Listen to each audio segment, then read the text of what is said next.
भाई आपने कोई भी सेवा की है, कोई भी कार्य किया है, आप धन्यवाद के पात्र हैं। सबसे ऊंची प्रेम सगाई, सबसे ऊंची प्रेम सगाई, से ऊंची प्रेम सगाई, सबसे ऊंची प्रेम सगाई, सबसे ऊंची प्रेम सगाई। दुर्योधन की मेवा त्यागी, दुर्योधन की मेवा त्यागी, दुर्योधन की मेवा त्यागी, दुर्योधन की मेवा त्यागी। साग विदुर घर खाई हो, साग विदुर घर खाई, सबसे ऊंची प्रेम सगाई, सबसे ऊंची प्रेम सगाई।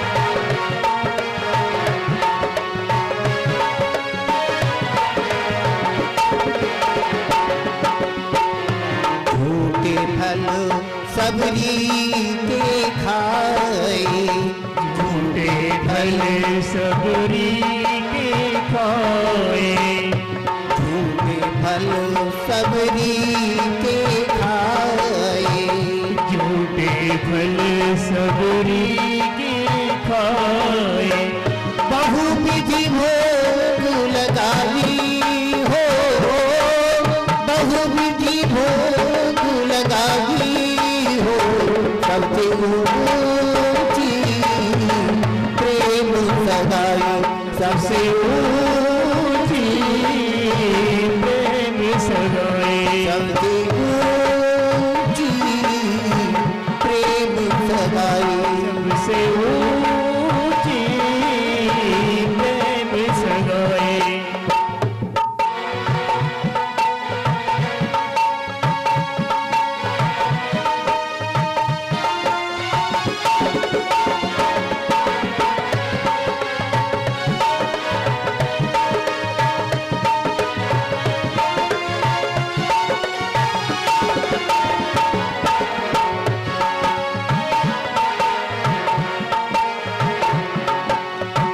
प्रेम के बस रखो सेवा कीनी, प्रेम के बस रखो लीला कीनी, प्रेम के बस रखो सेवा कीनी, प्रेम के बस रब सेवा कीनी। आप बने हरि नारी हो, आप बने हरि नारी, सबसे ऊंची प्रेम सगाई, सबसे ऊंची प्रेम सगाई।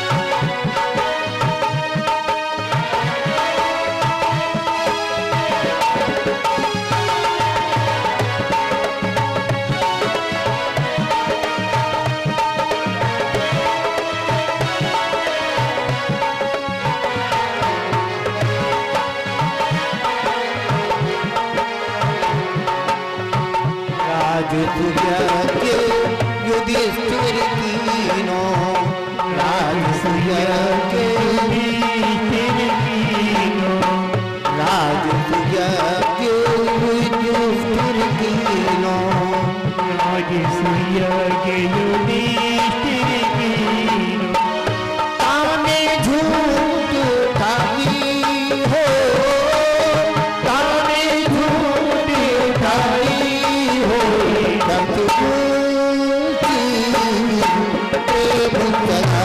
सबसे ऊंची प्रेम लगाई सबसे ऊंची प्रेम लगाई सबसे ऊंची प्रेम लगाई सबसे ऊंची प्रेम लगाई।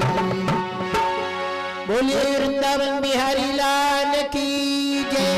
श्रीमद् भागवत महापुराण की जय।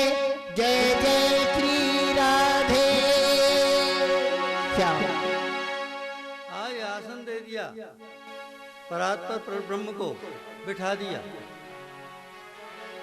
कदली फल ले आई,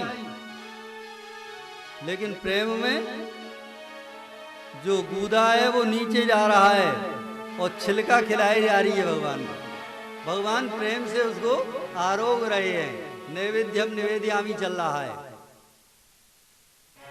विदुर जी आए, देखा गूदा तो सब नीचे पड़ा है और छिलका कोई है ही नहीं, और जो अंतिम हाथ में लगा हुआ था आज जो है विदुर जी ने पकड़ लिया, रोक दिया और गूदा निकाल करके खिलाने लगे।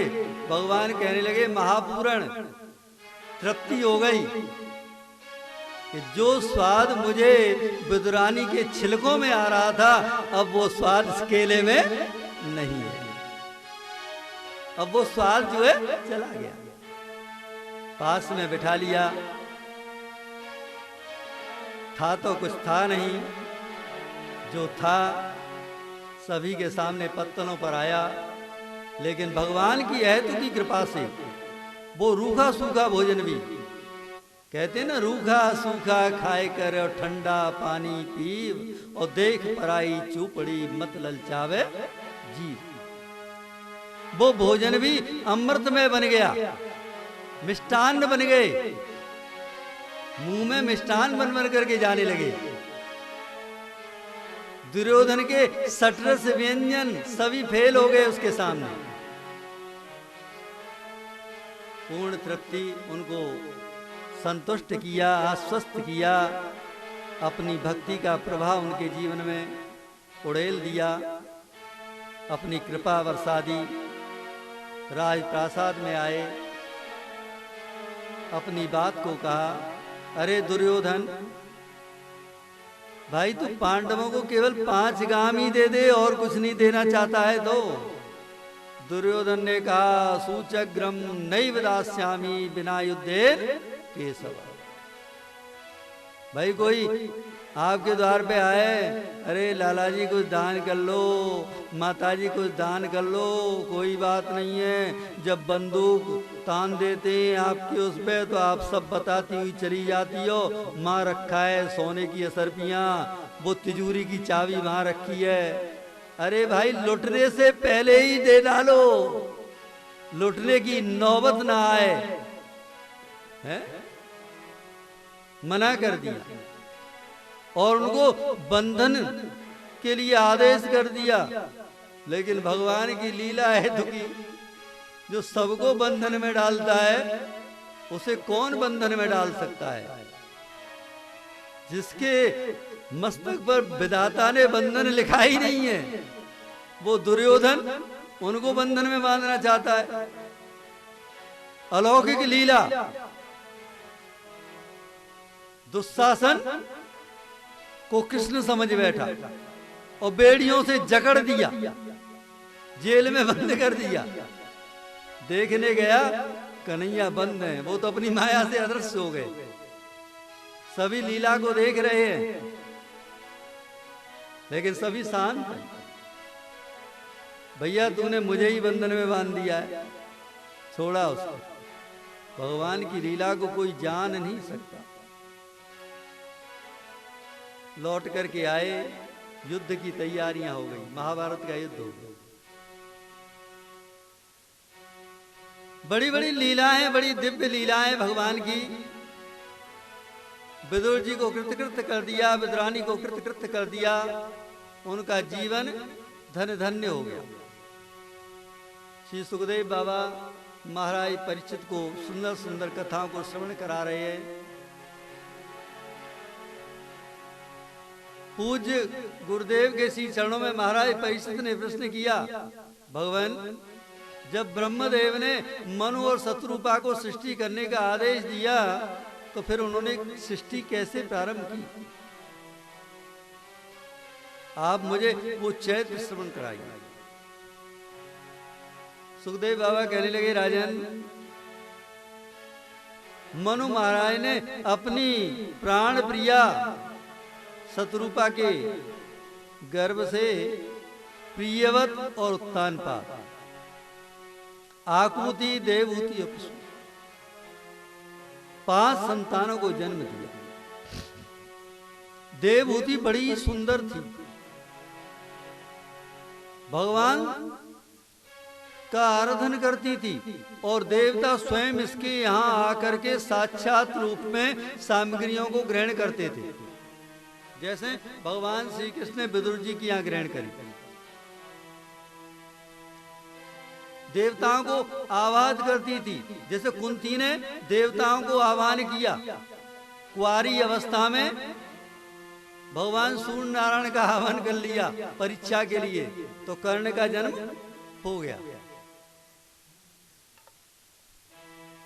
उसी प्रकार से देवहूति की यज्ञ में स्वयं देवता उपस्थित होकर के उसकी आहुतियों को स्वीकार किया करते।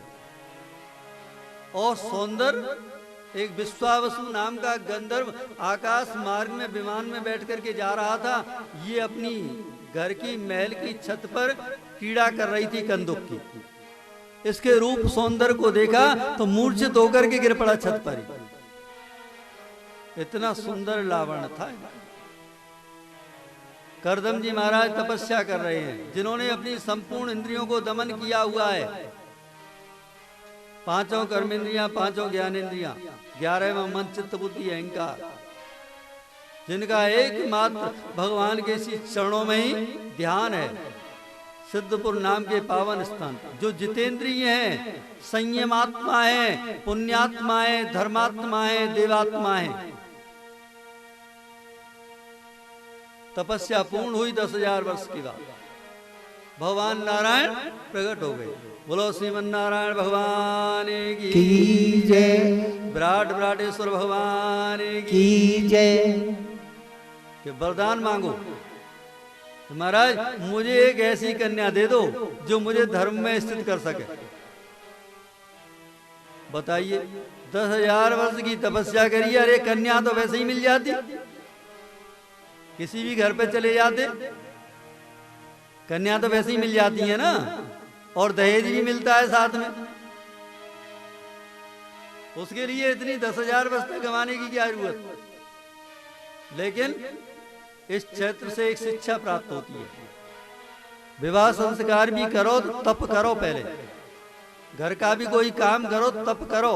हमारी भारतीय संस्कृति में जो 16 संस्कार है ना, वो सारे संस्कार तप के अंदर हैं, यज्ञ के अंदर निहित हैं। बच्चे को घर से बाहर निकालना हो तो भी यज्ञ करा करके भगवान की आराधना करा के निकालो। बच्चे का नामकरण करना हो तो यज्ञ भगवान का आराधना करा करके करो।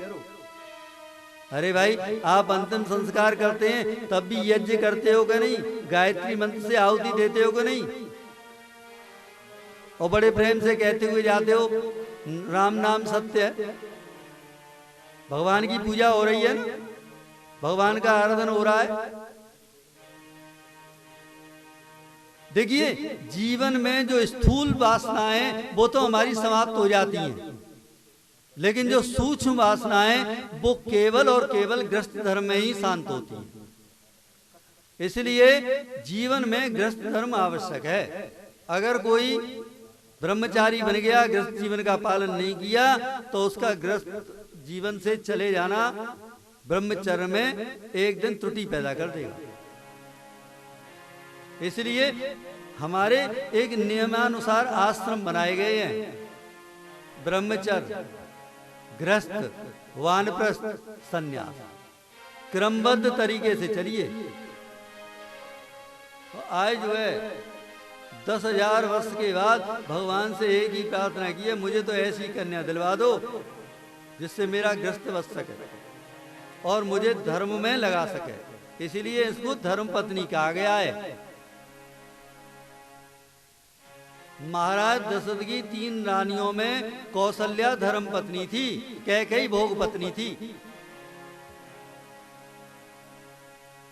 जो धर्म में आरूढ़ कर दे अपने स्वामी को, जो संपूर्ण गृहस्थ को धर्म में बना दे, हरिद्वार बना दे, वृंदावन धाम बना दे, जो ग्रह को,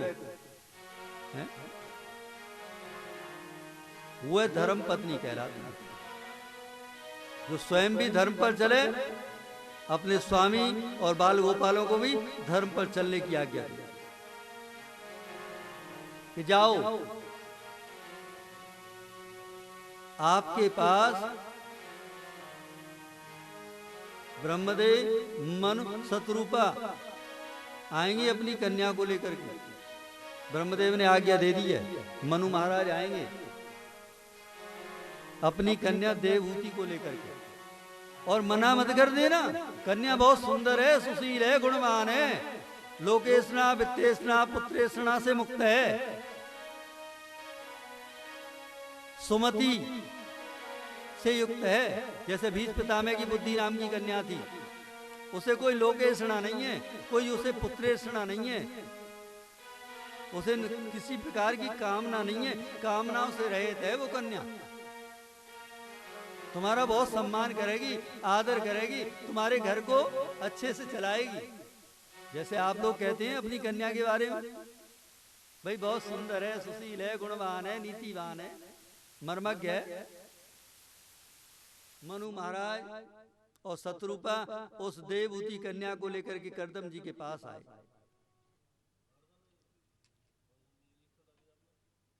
भगवान के प्रकट होने से कर्दम जी के प्रेमांशु छलक पड़े थे। तो वहां पर बिंदु नाम का एक सरोवर बन गया था, जिसमें स्नान करने से संपूर्ण पाप ध्वस्त हो जाते हैं।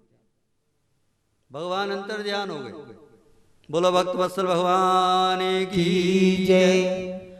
मनु महाराज अपनी कन्या को लेकर के प्रकट हो गए। 3 प्राणी हैं, 3 आसन दे दिए,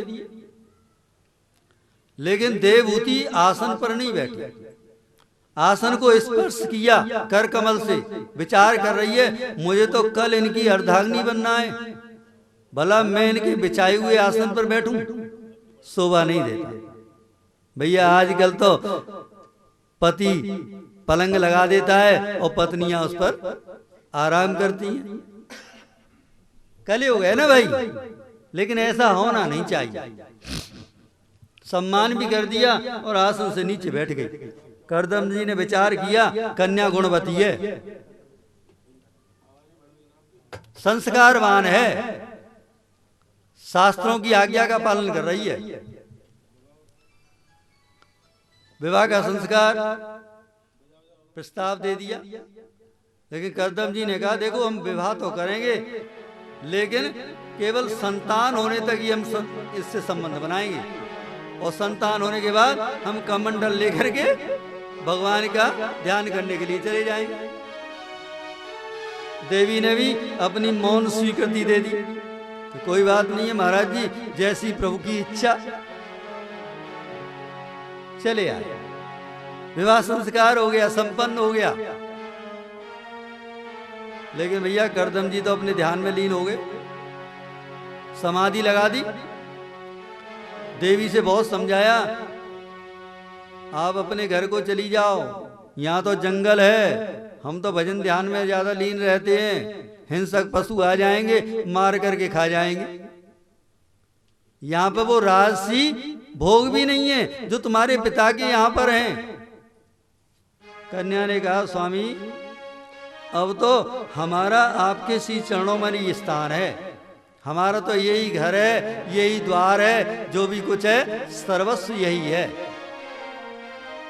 हम तो भूखे रहकर भी अपना जीवन व्यतीत कर देंगे।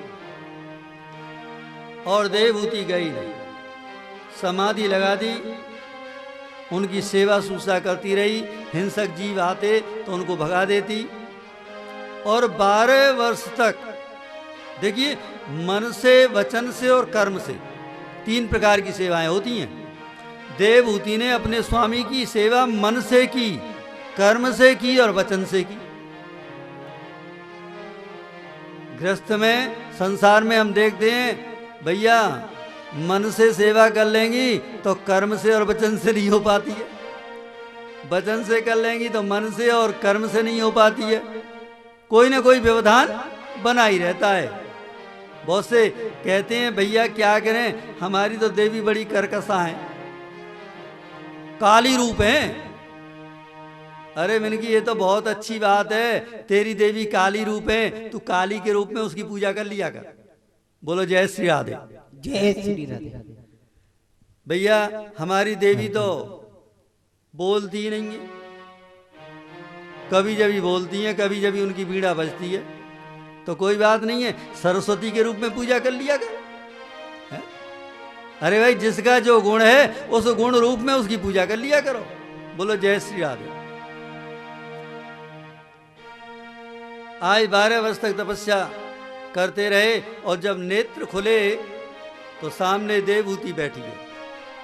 शरीर जर्जर हो गया है, जब से स्वामी तपस्या में गए कुछ खाया पिया नहीं है, स्वामी की सेवा में ही लगी है।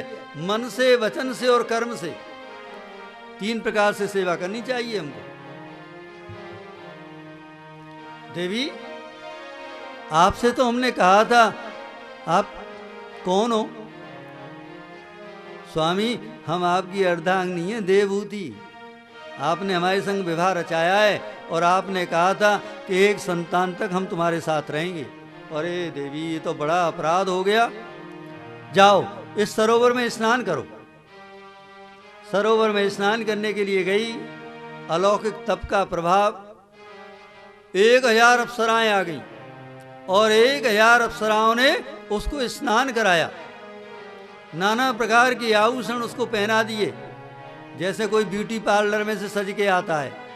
लेकिन यहाँ ब्यूटी पार्लर की शोभा नहीं है भैया, यहाँ तो दिव्य वसन भूषण पहरा है, दिव्य वसन है, दिव्य आभूषण है, जो कभी हवा के झोंके से मुरझाते नहीं फूल, वो फूल हैं।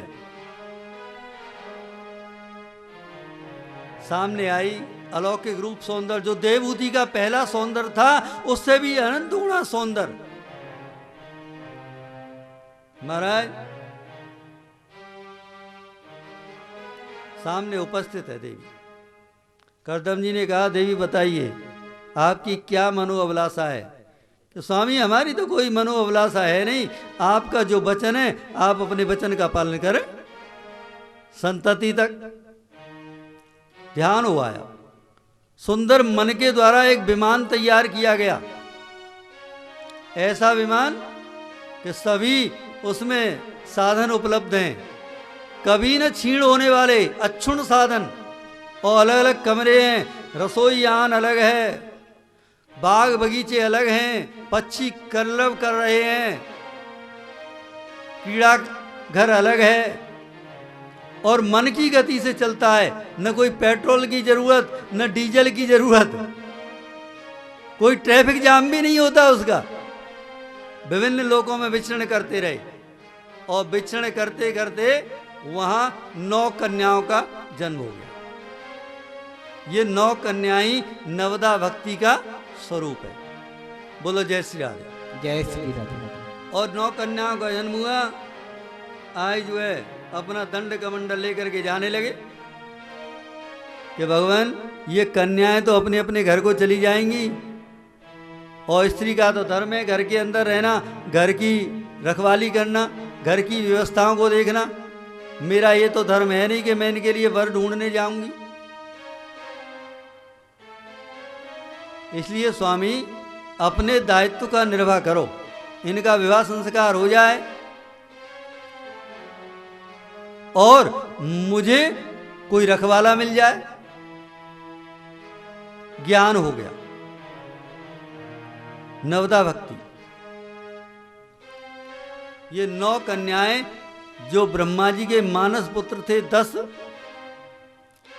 देवर्ष नारायण जी तो वीणा लेकर के चले गए, इसलिए उनका विवाह हो नहीं पाया। इन 9 ऋषियों को लेकर के ब्रह्मदेव इनके पास आ गए और 9 कन्याओं का विवाह संस्कार पूर्ण हो गया, जिसमें अत्रि महाराज से अनुसुईया का विवाह हुआ। बोलो जय श्री राधे। जय श्री राधे। अनुसुईया का चरित्र बड़ा दिव्य है। एक बार देवर्ष बाबा अनुसुईया के घर पर आए तो बड़े सुंदर सुंदर मोदक खिलाए बाबा को, बड़े स्वादिष्ट लगे।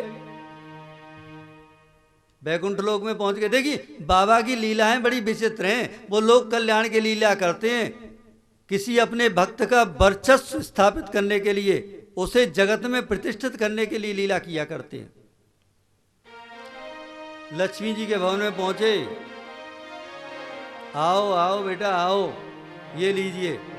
अरे मैया इन मोदकों में वो स्वाद नहीं है। तो कौन सा स्वाद? अरे जो माता अनुसुईया के मोदकों में स्वाद था।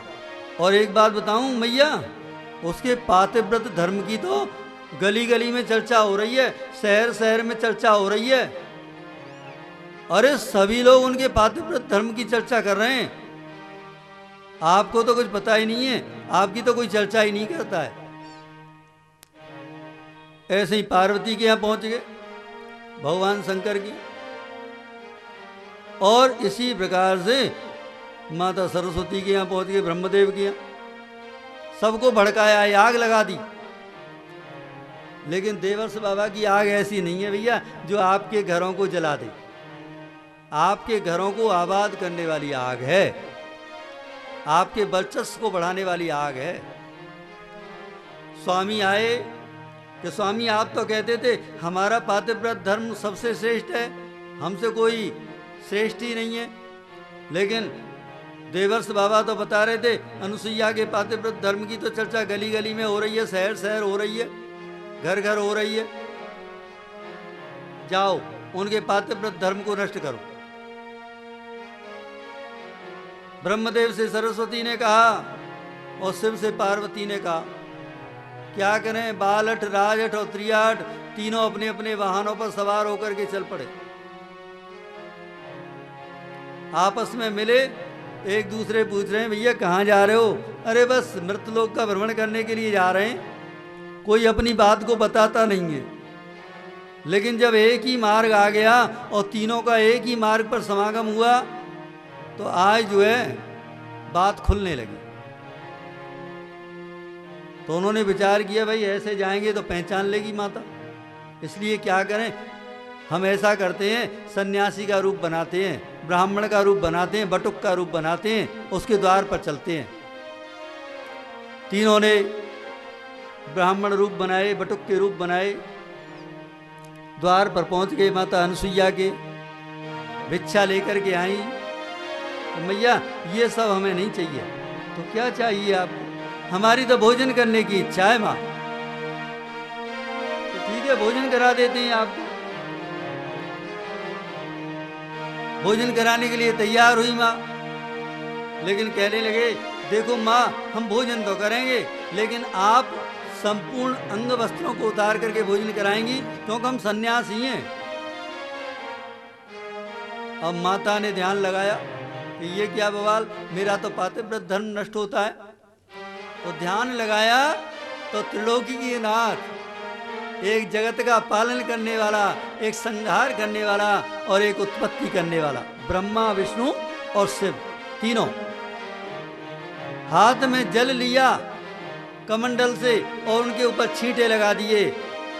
यार मैंने कभी स्वप्न में भी किसी पर पुरुष का स्मरण नहीं किया है, तो ये जो है छोटे छोटे बालक के रूप में शिशु बन जाए और उनको भोजन कराए। आइए किस प्रकार से माता ने उनके लिए पालना डाल दिए हैं, किस प्रकार से सेवा कर रही है माता अनुसुईया ने, माता अनुसुईया सिया ने डार दियो पालना, झूल रहे तीनों देव बन कर के लालना, झूल रहे तीनों देव बन कर के लालना। माता सिया ने डार दियो पालना, झूल रहे तीनों देव बन कर के लालना, झूल रहे तीनों देव बन कर के लालना। माता ने सुइया ने डार दियो पालना, झूल रहे तीनों देव बन कर के लालना, झूल रहे तीनों देव बन कर के लालना।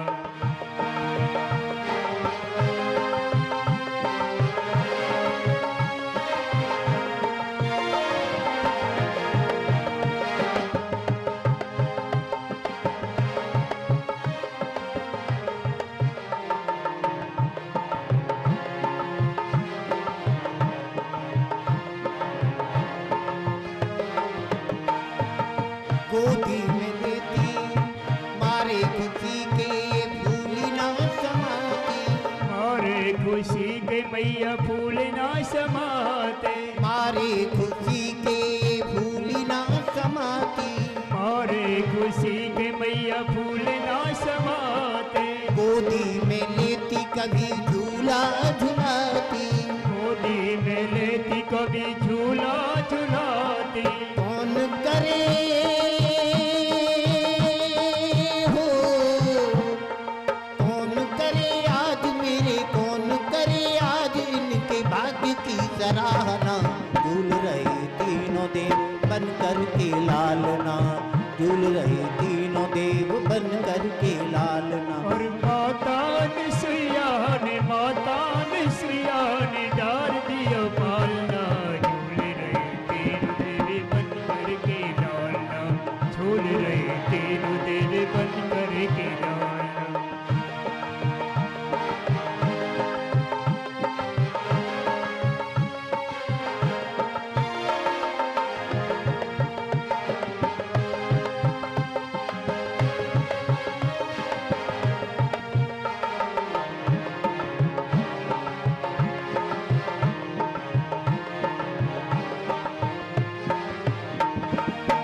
मेरे घर आए मुझे देने बढ़ाई, मेरे घरे आए मुझे देने बढ़ाई, मेरे घर आए मुझे देने बढ़ाई, मेरे घरे आए मुझे देने बढ़ाए। जान गई मैं इनकी चतुराई, जान गई हूँ मैं इनकी चतुराई, सतियों में हो सतियों में इनकी है, सतियों में इनकी है ऐसी भावना। झूल रहे तीनों देव बन कर के लालना, झूल रहे तीनों देव बन कर के लालना। माता सुइया ने डार दियो पालना, झूल रहे तीनों देव बन कर के लालना, झूल रहे तीनों देव बन कर के।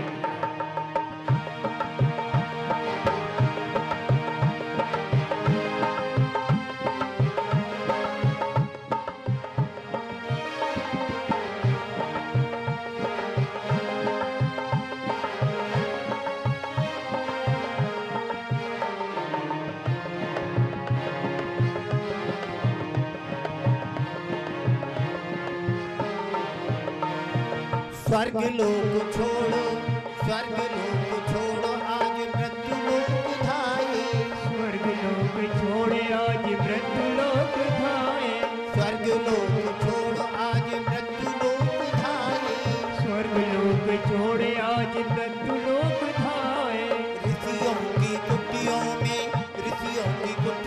में करते गुजारे, ऋषियों की कुटियों में करते गुजारे, सती के हो सती के सामने नष्ट भई कामना। झूल रहे तीनों देव बन कर के लालना, झूल रहे तीनों देव बन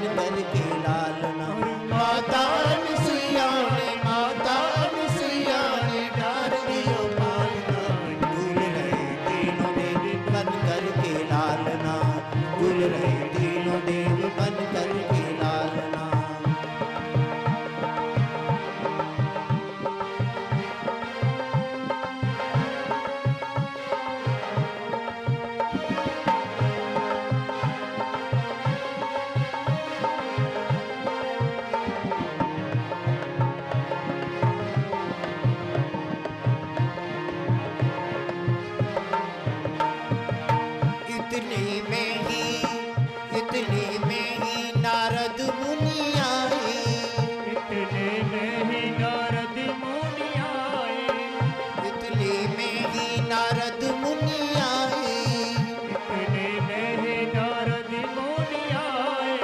मंद मंद मंद मंद मन में मुस्काई, मंद मंद मन में मुस्काए।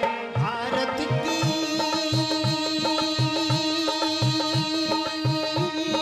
हो, भारत की देवी से, भारत की देवी से आज हुआ सामना। झूल रहे तीनों देव बन कर के लालना, झूल रहे तीनों देव बन कर के लालना। माता अनुसुईया ने, माता अनुसुईया ने डार दियो पालना। झूल रहे तीनों देव, झूल रहे तीनों देव बन कर के लालना, झूल रहे तीनों देव बन कर के लालना, झूल रहे तीनों देव बन कर के लालना, झूल रहे तीनों देव बन कर के लालना। बोलिए वृंदावन बिहारी लाल की जय, श्रीमद् भागवत महापुराण की जय। जय जय श्री राधे। पाल ने डाल दिए, उनमें कीड़ा कर रहे हैं त्रिदेव। जगत की शक्ति माता के पालने में धन्य है माता अनुसुईया का आज द्वार।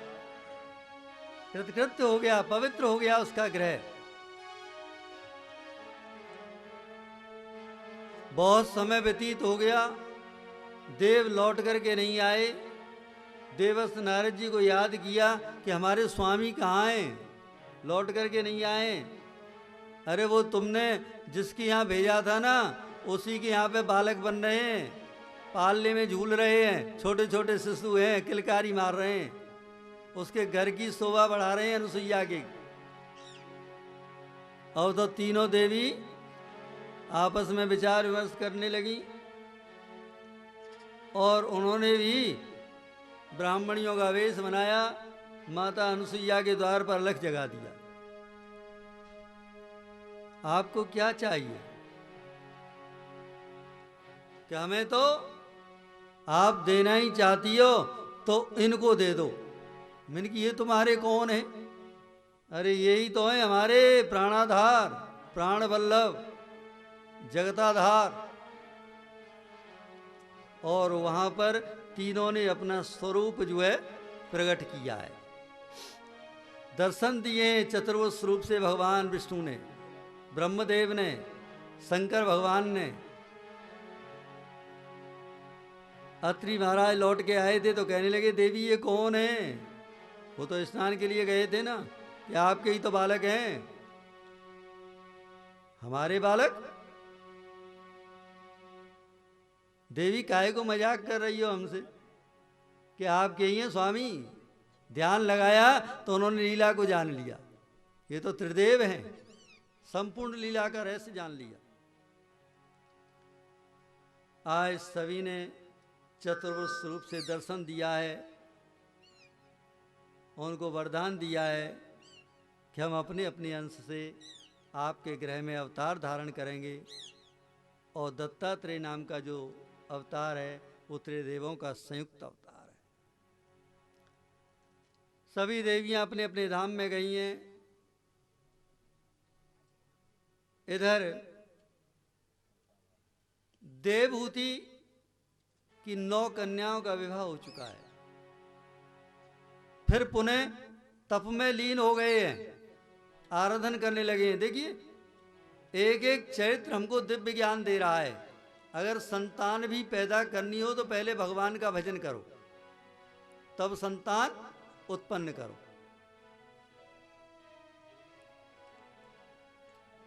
हम तो कोई भजन नहीं करते, कोई आराधन नहीं करते, और चले भी जाते हैं तो हनीमून मनाने के लिए जाते हैं। बोलो जय श्री राधे।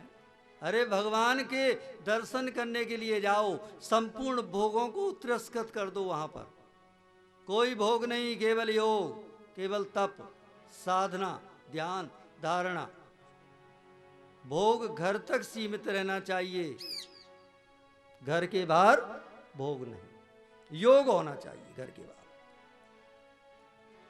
इसीलिए तो लोग बाहर निकल करके जाते हैं, योग के लिए, सिद्धियों के लिए, ज्ञान के लिए।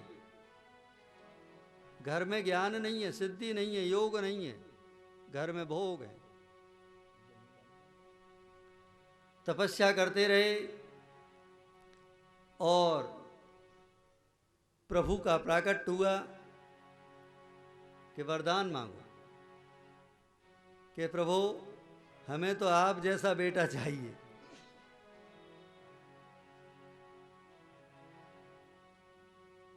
और करदम और देवहूति के आंगन को सुशोभित किया हमारे कपिल देव भगवान ने। बोलो कपिल देव भगवान की जय। कपिल देव का आगमन हो गया, प्राकट हो गया। और करदम जी ने दंड कमंडल उठाया, जंगल की ओर चल पड़े। आज देवहूति ने उनको रोका नहीं। क्योंकि एक संतति, संतति का मतलब है पुत्र, जो हमको पुम नाम के नरक से उद्धार कर दे। देवहूति कभी घर से बाहर निकली नहीं है, बाजार का कोई ज्ञान नहीं है, झोंपड़ी में ही रहती थी कि बेटा इस मन को वश में करने का क्या साधन है, परमात्मा की प्राप्ति कैसे हो, ईश्वर में ध्यान कैसे लगे। कि मैया आप गुरु बनाओ।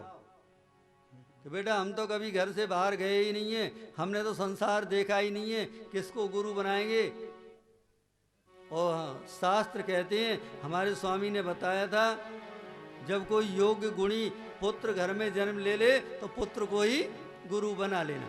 तो बेटा हम तो तुम्हें ही गुरु बनाते हैं। बोलो गुरुदेव भगवान की जय। देखिए गुरु की सबने अपनी अपनी वंदना की है, लेकिन तुलसीदास जी ने बड़ी सुंदर वंदना की थी। मूकम करोत वाचालम पंगुम लंघ्यते गिरम यत कृपा तमं वंदे परमानंद माधवम। बड़ी सुंदर वंदना की है। यानी जिनकी कृपा से गूंगा बोलने लग जाता है और पंगु गिर के पार चला जाता है, गिर पर चढ़ जाता है। और जिनकी कृपा से उस ईश्वर तत्व की प्राप्ति हो जाती है, ईश्वर का साक्षात्कार हो जाता है। अखंड मंडलाकारं व्याप्तमेन चराचरम तत्पद दर्शितम येन तस्मै श्री गुरुवे नमः। महाराज सुखदेव को भी योग्य गुरु मिले हैं। देखिए दुर्लभो विषय त्यागो दुर्लभो हरि दर्शनम दुर्लभो सहजावस्था सदगुरु करुणाम बिना। दुर्लभो विषय त्यागो, विषयों का त्याग करना बहुत ही दुर्लभ है। सहज में विषयों का त्याग होता नहीं है। बड़े बड़े ज्ञानी संत महात्मा भी अनेकानेक वर्ष की तपस्या के बाद संसार में रमण करने लग जाते हैं। दुर्लभो विषय त्यागो दुर्लभो हर दर्शनम। और प्रभु का साक्षात्कार हो जाए, दर्शन हो जाए, ये भी सहज नहीं है, बहुत ही दुर्लभ है। दुर्लभो सहजावस्था, सहज अवस्था को प्राप्त कर लेना भी बहुत ही दुर्लभ है। सहज अवस्था कौन सी है? जिसमें संसार में रमण करते हुए भी आपके जीवन में ईश्वर बना रहे, आप ईश्वर से प्रेम करते रहो, उसका ध्यान करते रहो, स्मरण चिंतन मनन करते रहो। दुर्लभो सहजावस्था सदगुरु करुणाम बिना। ये सब अवस्थाएं जब गुरुदेव की कृपा हो जाती है तो सहज में ही प्राप्त हो जाती है। विषयों का त्याग भी हो जाता है, भगवान के दर्शन भी हो जाते हैं, सहज अवस्था को भी प्राप्त हो जाता है जी। तो आज बेटे को गुरु बना लिया और बेटे से पूछ रही है, बेटा मन को बस में करने का कोई साधन बताइए जिससे मेरा मन परमात्मा में लगे, ईश्वर में लगे। मन के ही कारण संपूर्ण व्यवधान पैदा हो जाते हैं। मन की गति बड़ी विचित्र है। एक बार भीमसेन ने बाण चलाया तो गुरु द्रोणाचार्य कहने लगे, देखो तुमने बाण तो चला दिया है, लेकिन ये बाण तुम्हारे लक्ष्य को नहीं भेद पाएगा। तो भीमसेन मन की गति से भी तेज गति से, बाण की गति से भी तेज गति से दौड़ा और बाण को बीच में पकड़ लिया, गुरुजी को ला करके दे दिया। तो इतनी तेज गति है मन की। उस मन को बस में करना सहज नहीं है।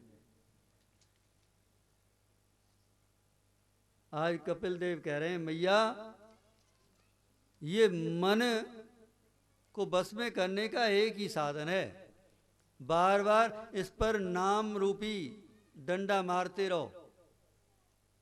वो कैसे? हमारे संत कहते हैं एक राजा था, उसके यहां एक बकरा आया तो राजा ने उद्घोषणा करवा दी, भैया जो इस बकरे को भरपेट घास खिला देगा उसको हम 5 गांव की जागीर दान में दे देंगे। कौन नहीं चाहता भाई 5 गांव मिलेंगे। बड़े बड़े राजा, धनी निर्धन, सन्यासी, संत महात्मा सभी आए, लेकिन राजा की एक शर्त थी, जब ये बकरा घास खा करके हमारे पास आएगा तो इसकी परीक्षा हम स्वयं करेंगे कि इसका पेट भरा है या नहीं भरा है। सभी ले गए बकरे को, घास खिलाकर लाते। राजा अपने सेवकों को आज्ञा देते, जाओ भैया सुंदर सुंदर घास लेकर के आओ, बकरे की परीक्षा कर ले। और जो ही बकरे के सामने घास रखी जाती, बकरा फिर खाने लगता। पशु है भाई ये। आदमी भी आजकल ऐसे ही करता है। बफर सिस्टम में 400 प्रकार के व्यंजन बने हो तो हर व्यंजन को चख चख के देखेगा। स्वाद लगा तो खाएगा, नहीं स्वाद लगा तो कूड़ेदान में फेंक देगा। कितना ही अन्न वेस्ट हो जाता है। एक बार एक वीडियो आ रहा था विदेश का। कोई व्यक्ति होटल में गया, भोजन करके निकल गया, प्लेट में कुछ अन्न छोड़ गया। दूसरा व्यक्ति आया और प्लेट के उस अन्न को खाने लगा। मां एक दान पात्र रखा हुआ था, मां कोई चार्ज नहीं था, श्रद्धा से जो भी दान पात्र में डाल दो। और उसने वो पूरी प्लेट ग्रहण कर ली और जब जाने लगा तो एक 100 की नोट निकाली और दान पात्र में डाल दी। मालिक से रहा नहीं गया, होटक मार, भाई आप ये बताइए, आपने हमारा कुछ लिया भी नहीं और झूठी प्लेट थी, उसको आपने खाया। देखो अन्न का कभी तिरस्कार मत करना। हमारे इस जगत में ऐसे बहुत से जीव जंतु हैं, बहुत से ऐसे लोग हैं जो भूखों ही मर जाते हैं। हम वेस्ट कर देते हैं ना अन्न को, तो वही महंगा हो जाता है, उनको मिल नहीं पाता है। इसलिए कभी भी अन्न का तिरस्कार मत करो। इसमें अन्नपूर्णा देवी विराजती हैं। नमो देव्यै महादेव्यै शिवाय सत्यम नमे नमे प्रकृति भद्राई नियता प्रणता स्मृता। इसका सम्मान, थाली में कुछ छोड़ना नहीं चाहिए। तो बकरा घास खाने लगता और वो अनुत्तीर्ण हो जाते परीक्षा में। सुनते सुनते एक बीतरागी ज्ञानी संत आए, जय हो सुखदेव बाबा की। जब कोई प्रसंग बढ़िया लगता है जब ही बोलते हैं ये सुखदेव बाबा। मानो आपको ज्ञान दे रहे हैं, इस प्रसंग को बड़ी तन्मयता से सुनना और इसके अपने जीवन में आचरण करना। बीतरागी संत ने अपना संदेश सुना दिया। देखो वो गुड़िया भी बोल रही है? अरे बड़ा प्रभु की कृपा है, ये दुर्गा रूप है। हम नवरात्रियों में पूजन करते हैं ना, तो हमारी देवियों की पूजा की जाती है। बोलो सच्चिदानंद भगवान की जय। बीतरागी संत आए, राजा के पास गए, महाराज हम आपके बकरे को घास चराना चाहते हैं, घास खिलाना चाहते हैं। महाराज आप क्या खिलाओगे? बहुत से संत महात्मा बीतरागी आए। कोई बात नहीं, हम भी देख लेते हैं एक बार। नहीं खिला पाए तो अपने घर चले जाएंगे, खिला दिया तो हमको 5 गांव मिल जाएंगे, एक आश्रम बना लेंगे। आश्रम बनाने की इच्छा है हमारी। तो राजा ने उनको बकरे को दिया, सुंदर बगीचे में ले गए और एक डंडा हाथ में लिया, और जो ही बकरा घास खाने लगता एक डंडा मार देते, और संपूर्ण दिन यही क्रिया चलती रही।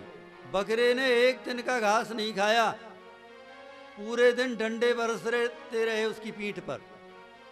और सायंकाल को राजा के पास लेकर के आए, महाराज अब ये आपके बकरा एक दिन का भी घास नहीं खाएगा, क्योंकि इसका पेट भर चुका है, नाक तक भर चुका है। बोलो जय श्री राधे। राजा ने सुंदर सुंदर कोमल कोमल घास मंगाई, बकरे के सामने रखी। संत जी डंडा लेकर के बैठे हैं, बकरा सोच रहा है अगर हमने घास खाई, अगर दृष्टि भी गई इसकी तरफ तो डंडा पड़ेगा। घास खाना तो बहुत दूर की बात, दृष्टि उठाकर तक नहीं देखी। तो ये मन है ना, जो ये बकरा है, इस मन को बस में करना होगा। मन के हारे हार हैं और मन के जीते जीत, पार ब्रह्म को पाइए मन ही की परती है। एक माता जी थी, वो किसी संत से कहा करती थी, महाराज जी कभी हमारे घर पर भी तो दर्शन दीजिए, हमारे स्वामी कभी पूजा पाठ ही नहीं करते, उनको समझाइए। एक दिन स्वामी ने विनय स्वीकार कर ली और उनके द्वार पर आए। 4 बजे ही आगे अलग जगा दिया। आज स्वामी भी 4 बजे से ही पार्क में टहल रहे हैं। स्वामी जी ने कहा, भैया रामलाल जी का घर यही है का? हाँ महाराज जी यही है, रामलाल जी बोल रहे हैं। लेकिन उन्होंने ये नहीं कहा कि मैं ही रामलाल हूं। देवी जी अंदर पूजा पाठ कर रही हैं, घंटा घड़ियाल बज रहे हैं और उनका वार्तालाप उनकी कर्णेंद्रियों में सुनाई पड़ रहा है। महाराज आपकी देवी जी ने आज हमको आमंत्रण दिया था, बहुत अच्छी बात है महाराज जी। अभी आने वाली हैं, जरा बाजार गई हैं सब्जी खरीदने के लिए। वो कह रही थी हमारे स्वामी जी आएंगे आज और हम उनके लिए भिंडी और टमाटर लेने जा रहे हैं। उनको स्वामी जी को बिठाना, कहीं चले न जाएं। तो बाजार गई हैं। थोड़ी देर बाद कहता है, महाराज उसकी तो लड़ाई हो गई है सब्जी वाले से, उसकी गर्दन पकड़ ली है, गर्दन झटक रही है वो। संत जी सोच रहे हैं, अंदर से घंटा घड़ियाल की आवाज आ रही है और पत्नी ने कहा था कि मैं ही घर में केवल सेवा पूजा करती हूं और कोई करता नहीं है घर के अंदर। लेकिन कहें तो कहें क्या। फिर कहते हैं, लाला जी महाराज जी उसने गर्दन छोड़ दी है, अब वो आने वाली है। पूजा पूर्ण हो गई। देवी जी दौड़ते हुए आई और कहने लगी, अरे मेरी क्या बुराई कर रहे थे आप, क्या आलोचना कर रहे थे स्वामी जी से? अरे भाग्यवान, आप हमारी धर्म पत्नी हो, हमको धर्म में लगाती हो, हम तुम्हारी काहे को आलोचना करेंगे। लेकिन एक बात हम तुमसे जरूर पूछेंगे, आज तुम्हारे गुरुजी सामने खड़े हैं, झूठ मत बोलना, सत्य भाषण करना। बताओ जिस समय तुम पूजा कर रही थी तो तुम्हारा मन भिंडी और टमाटर खरीदने के लिए गया था कि नहीं गया था? हाँ महाराज जी गया तो था। उस सब्जी वाले से तुम्हारी लड़ाई हुई थी या नहीं हुई थी? हाँ महाराज पैसे के लेन देन के पीछे लड़ाई हुई थी। उसकी गर्दन पकड़ी थी कि नहीं पकड़ी थी? हाँ महाराज पकड़ी थी। तो मैंने यही तो कहा है। संत जी कहने लगे, इसको इतना ज्ञान, हमें तो ये कुछ भी ज्ञान नहीं है। भाई ये ज्ञान कहां से प्राप्त हुआ, कौन से गुरु से दीक्षा ली? महाराज ये ज्ञान तो सब घर में ही बैठे बैठे हो गया है। वो कैसे? ये जो हमारी देवी जी है ना, इनको भिंडी टमाटर बहुत ही प्रिय है। डॉक्टर ने मेरी दवाई बांध रखी है और मेरे से कहा है कि भिंडी और टमाटर मत खाना घर के अंदर। लेकिन देवी जी हैं रोज भिंडी टमाटर बनाती हैं, क्यों? भिंडी टमाटर प्रिय है और मुझे जबरदस्ती खाने पड़ते हैं। 1 गोली की जगह 4 गोली लेनी होती है। तो मैं कैसे मान लूं आपके लिए भिंडी टमाटर की सब्जी नहीं बनाएगी? अच्छा, और दूसरी चीज, जब भी ये पूजा में बैठ जाती हैं इनका ध्यान लग ही नहीं पाता है। कभी कहेंगी देखो किसने बैल बजा दी, द्वार पे देखो कौन आया है। अरे एक काम में भूल गई, वो दूध गैस पर रखा हुआ है, जरा गैस बंद कर देना, दूध को खौला लेना। तो महाराज ध्यान तो हमारे वार्तालाप की तरफ ही था। और ये लड़ाई का क्या किस्सा है भैया? महाराज जब भी मैं व्यापार से लौट करके आता हूं ऐसा कोई दिन नहीं जाता जिस दिन ये लड़ाई न लड़ती हो, झगड़ालू किस्म की है। एक दिन मैंने निश्चय किया कि भाई आज कोई लड़ाई नहीं होनी चाहिए, तो मैं अपने शयन कक्ष में चला गया सीधा और जाकर के सो रहा। भोजन पाने की इच्छा ही नहीं रही, लेकिन वहां भी आ गई। क्या यहाँ कोई मर गया है? तो यहाँ आकर के सो गए हो। वहां भी मेरे को झकझोर दिया। तो महाराज कैसे मान लूं सब्जी वाले से ये लड़ाई न लड़ेगी? जो घर में लड़ाई लड़ता है वो सबसे लड़ाई लड़ता है। जो घर में चोरी करता है वो बाहर भी चोरी करता है। इसलिए संस्कार जो जागृत होते हैं वो घर से जागृत होते हैं। बच्चों के अंदर अच्छे संस्कार देना चाहते हो तो घर से प्रारंभ करो। संपूर्ण ज्ञान दिया, ये मन ही बकरा है। इस मन पर परमात्मा के नाम रूप का प्रहार करते रहो तो जीवन का कल्याण हो जाएगा। सांख्य शास्त्र का उपदेश दिया, संपूर्ण ज्ञान का उपदेश दिया और अंत में देवभूति ने अपनी कर्मेंद्रियों ज्ञानेंद्रियों को समाहित किया, प्रभु के आराधन में लीन हुई और प्रभु के धाम को प्राप्त हो गए। करदम जी वन में चले गए थे, वहाँ पर प्रभु का आराधन करते हुए और प्रभु के धाम को प्राप्त हो गए। और कपिल जी ने अपना आश्रम बना लिया, वो आनंद लेने लगे। आज भी लोग दर्शन करते हैं, रामेश्वरम की तरफ जो जाते हैं। बोलो कपिल देव भगवान की जय। कपिल देव जैसा जीवन में आपको भी बेटा प्राप्त हो जो आपको ज्ञान दर्शन दे सके। करदम जी जैसे स्वामी आपके जीवन में प्राप्त हों, देवभूति जैसी देवियां स्वामियों के जीवन में प्राप्त हों। जो इस चरित्र को श्रवण करता है उसके जीवन में भक्ति भाव भर जाता है, संसार से वैराग्य हो जाता है, यह लौकिक सुखों को भोगता हुआ पारलौकिक सुखों को प्राप्त कर लेता है। एक एक चरित्र बड़ा ही दिव्य चरित्र है। आइए दो नाम परमात्मा के लेते हुए मुझे चरणों में लगा ले, ध्यान करते हैं। हम परमात्मा से एक ही प्रार्थना करें कि प्रभु मुझे अपने चरणों का आश्रय दे दे, जैसे देवभूति को दिया था, भक्त प्रहलाद को दिया था। हो मुझे चरणों से लगा ले मेरे श्याम मुरली वाले, मुझे चरणों से लगा ले मेरे श्याम मुरली वाले।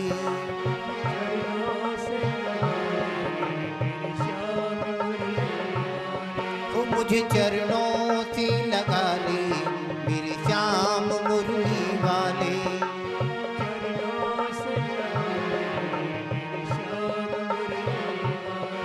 मेरे रोम रोम में तेरा, मेरी सांस सांस में तेरा है नाम मुरली वाले। मुझे चरणों से लगा ले मेरे श्याम मुरली वाले। वो मुझे चरणों से लगा ले मेरे श्याम मुरली वाले।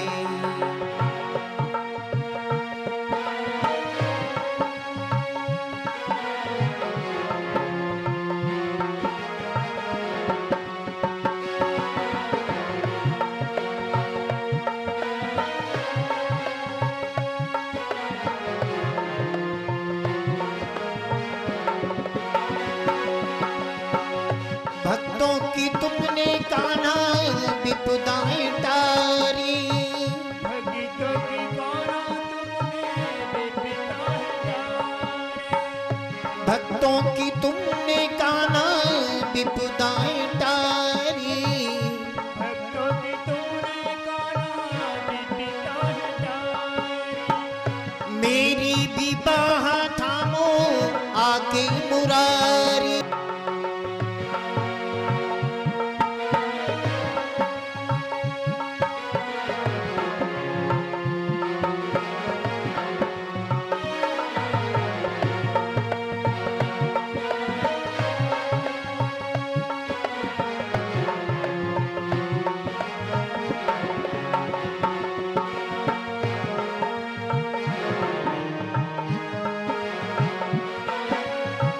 पतझड़ है मेरा जीवन, तू बन के बाहर आ जा।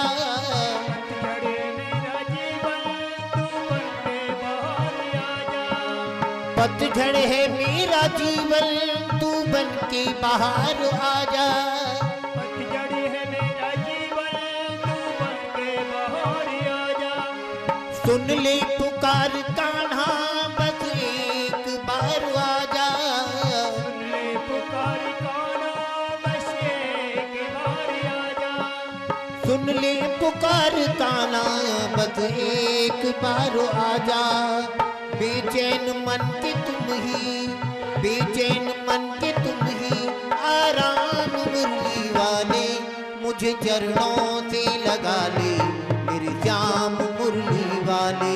ओ मुझे चरणों से लगा ले मेरे श्याम मुरली वाले। मेरी रोम रोम में तेरा, मेरी सांस सांस में तेरा है नाम मुरली वाले। मुझे चरणों से लगा ले मेरे श्याम मुरली वाले। ओ मुझे चरणों से लगा ले